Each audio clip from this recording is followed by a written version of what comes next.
Formátovanie tabuľky vloženej do prezentácie do konkrétneho snímku pomocou panelu nástrojov, tabuľky a orámovania.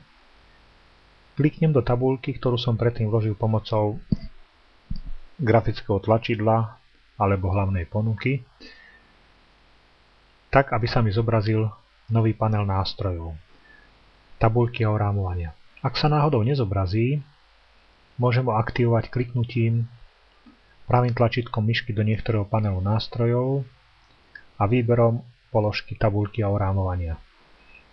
Pomocou tohto panelu nástrojov môžem definovať nové vlastnosti tabuľky, a to nasledovne. Označím si do bloku oblasť, ktorú chcem formátovať, a napríklad môže zmeniť hĺbku a štýl čiary orámovania. Ďalej, pomocou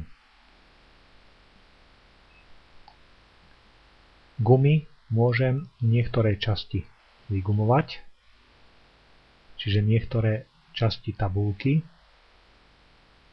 napríklad oddeľovacie čiary medzi stĺpcami a riadkami, a program automaticky preformátuje tabuľku pomocou zvoleného vygumovania jednotlivých čiar. Ďalej môžem meniť farbu čiary pomocou grafického tlačidla farba orámovania, kde si môžem vybrať novú konkrétnu farbu za predpokladu, že mám oblasť označenú v bloku. Ďalej môžem meniť formát orámovania pomocou tlačidla všetky orámovania, kde si môžem orámovať jednotlivé časti tabuľky zvoleným typom orámovania.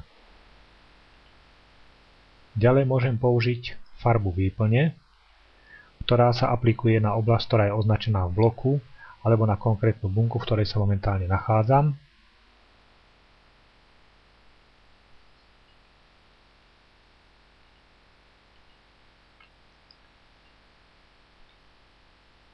A môžem vkladať nové stĺpce a riadky pomocou rozbaľovacej ponuky tabuľka, ak som predtým nadefinoval dostatočný počet stĺpcov a riadkov.